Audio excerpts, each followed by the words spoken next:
Hello दोस्तों, आप सभी का स्वागत है एक नई कहानी में। अब आपका बेटा खतरे से बाहर है, डॉक्टर ने कहा। 4-5 घंटे और ऑब्जेक्शन में रखने के बाद उसे वार्ड में शिफ्ट कर देंगे। हाँ, ये कुछ दवाइयाँ हैं, एक्स्ट्रा आ गई हैं, इन्हें आप वापस कर सकते हैं।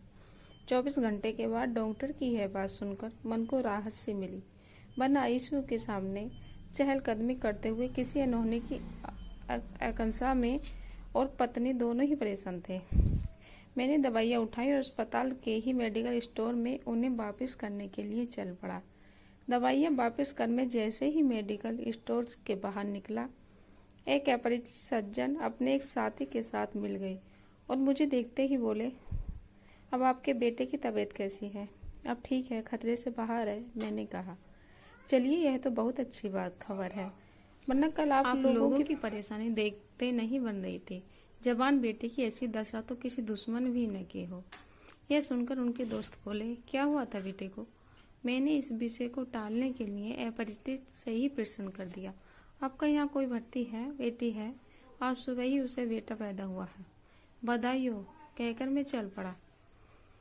अभी मैं कुछ ही कदम आगे चला था कि देखा, मेडिकल स्टोर वाले ने मुझे 400 रुपये अधिक दे दिए हैं। उसने शायद जल्दी में 500 के नोट को 100 का नोट समझ लिया था। मैं उसके रुपये वापस लौटाने के लिए मुड़ा और पुणे मेडिकल स्टोर पर आ गया। वहाँ वे दोनों मेरी मौजूदगी में अनजान मेरे बेटे के बारे में बात कर रहे थे। क्या हुआ था उनके बेटे को? अरे, नींद की गोलियां खा ली थी, कुछ प्यार व्यार का चक्कर था। कल बिल्कुल मंदगड़ सन्न हालत में उसे अस्पताल लाया गया था। भैया, इसमें तो माँ बाप की गलती रहती है। नए जमाने के बच्चे हैं, जहाँ कहें शादी कर दो। अब मैंने तो अपने सभी बच्चों को उनकी इच्छा के अनुसार शादी कर दी। जिद करता तो इन्हीं तरह भुगतता। शायद उनकी चर्चा कुछ और देर तक चलती, पर उन दोनों में से किसी एक को मेरी मौजूदगी का एहसास हो गया और वे चुप हो गए। मैंने भी ज्यादा मिले पैसे मेडिकल वाले स्टोर को लौटाए और वहां से चल पड़ा, पर मन अजीब सा कसैला हो गया। संतान के पीछे माँ बाप को जो न सुनना पड़े, कम है। ये लोग माँ बाप की गलती बता रहे हैं, हमें रूढ़िवादी बता रहे हैं, पर इन्हें क्या पता कि मैंने खुद अंतर्जातीय विवाह किया था। मेरी पत्नी बंगाली है और मैं हिंदू। काशी समाज और नाते रिश्तेदार ने घोर विरोध किया तो रजिस्ट्री ऑफिस में शादी के लिए कुछ दिन घर वालों से अलग रहना पड़ा। फिर सब कुछ सामान्य हो गया। बच्चों से भी मैंने हमेशा यही कहा, तुम जहाँ कहोगे वहाँ मैं तुम्हारी शादी कर दूंगा। फिर भी मुझे रूढ़िवादी पिता की संज्ञा दी जा रही है। मेरा बेटा प्यार में असफल होकर नींद की गोली खाकर आत्महत्या करने जा रहा था। आज के बच्चे कदम उठाते हुए न तो आगा पीछे सोचते हैं और न माता पिता का ही उन्हें ख्याल रहता है। हर कदम में जल्दबाजी, प्यार करने में जल्दबाजी, प्यार में असफल होने पर जान देने की जल्दबाजी। हमारे कुलदीपक ने 3 बार प्यार किया और हर बार इतनी गंभीरता से कि असफल होने पर तीनों की बार जान देने की कोशिश की। पहले प्यार इसे तब हुआ था जब वह 11वीं में पढ़ता था। हुआ यूं कि इसके गणित के अध्यापक की पत्नी की मृत्यु हो गई। तब उस अध्यापक ने प्रिंसिपल से अनुरोध करके अपनी बेटी का सुरक्षा की दृष्टि से उसे कॉलेज में एडमिशन करवा लिया जिसमें वह पढ़ाते थे, ताकि बेटी आंखों के सामने बनी रहे। वह कॉलेज लड़कों का था। अकेली लड़की होने के नाते वह कॉलेज में पढ़ने वाले सभी लड़कों का केंद्रीय बिंदु थी, पर मेरा बेटा उसके कुछ अधिक ही दिलचस्पी लेने लगा। वह लड़की मेरे बेटे पर आकृष्ट थी कि नहीं, है तो वही जाने, पर मेरा बेटा अपने दिल का हाल लिख कर उसे देने लगा और उसने एक दिन वह पकड़ भी गया। बात लड़की के पिता तक पहुंची, फिर प्रिंसिपल तक। मुझे बुलाया गया। सोची कैसी शर्मनाक स्थिति रही होगी। प्रिंसिपल ने चेतावनी देते हुए मुझसे कहा, आपका बेटा पढ़ाई में अच्छा है और मैं नहीं चाहता कि होनहार छात्र का भविष्य बर्बाद हो, अतः इसे समझा दीजिए कि भविष्य में ऐसी गलती ना करे। घर आकर मैंने बेटे को डांटते हुए कहा, मैंने तुम्हें कॉलेज में पढ़ने के लिए भेजा था, ये प्यार करने के लिए, और तुमने अपनी हरकतों से मेरा सिर नीचा कर दिया। प्यार करने से किसी का सिर नीचा नहीं होता, बेटे का जवाब था। मैं उसके साथ हर हाल में खुश रह लूंगा और जरूरत पड़ी तो उसके लिए समाज, आप लोगों को, यहाँ तक कि अपने जीवन का भी त्याग कर सकता हूँ। मैंने कहा, बेटा, माना कि तुम उस लड़के लिए सब कुछ कर सकते हो, पर क्या लड़की भी तुमसे प्यार करती है? हाँ, करती है, बेटे का जवाब था। मैंने कहा, ठीक है, चलो उसके घर चलते हैं। अगर वह भी तुमसे प्यार करती होगी तो मैं उसके पिता को मना कर तुम दोनों की मंगनी कर दूंगा, पर शर्त यह रहेगी कि इन दोनों अपनी पढ़ाई पूरी करोगे तभी शादी होगी। बेटे की इच्छा रखने के लिए मैंने लड़की के घर गया और उसके पिता को समझाने की कोशिश की, तो वह बड़े ऐसे ऐसे देखे पर मान गए कि अगर बच्चों की यही इच्छा है तो आप जैसा कहते हैं कर लेंगे। लेकिन जब उनकी बेटी को बुलाकर यही बात पूछी गई तो वह क्रोध से तमतमा उठी। किसने कहा कि मैं इससे प्यार करती हूँ? अपनी कल्पना से कैसे इसने ये सोच लिया? आप लोग कृपा करके मेरे घर से चले जाएं। वैसे ही व्यर्थ में मेरी काफ़ी बदनामी हो चुकी है।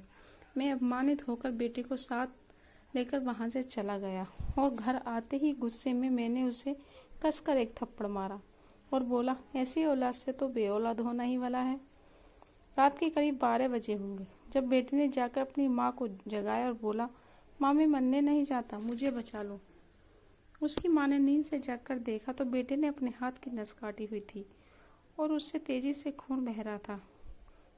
पत्नी ने रोते रोते मुझे जगाया। हम लोग तुरंत उसे लेकर नर्सिंग होम गए। वहां पता चला कि हाथ की नस कटी नहीं थी। खैर मरहम पट्टी कर उससे घर भेज दिया गया। पत्नी का सारा गुस्सा मुझ पर फूट पड़ा। जवान बेटे को ऐसे मारते हैं क्या? आज उसे सही में कुछ हो जाता तो हम लोग क्या करते?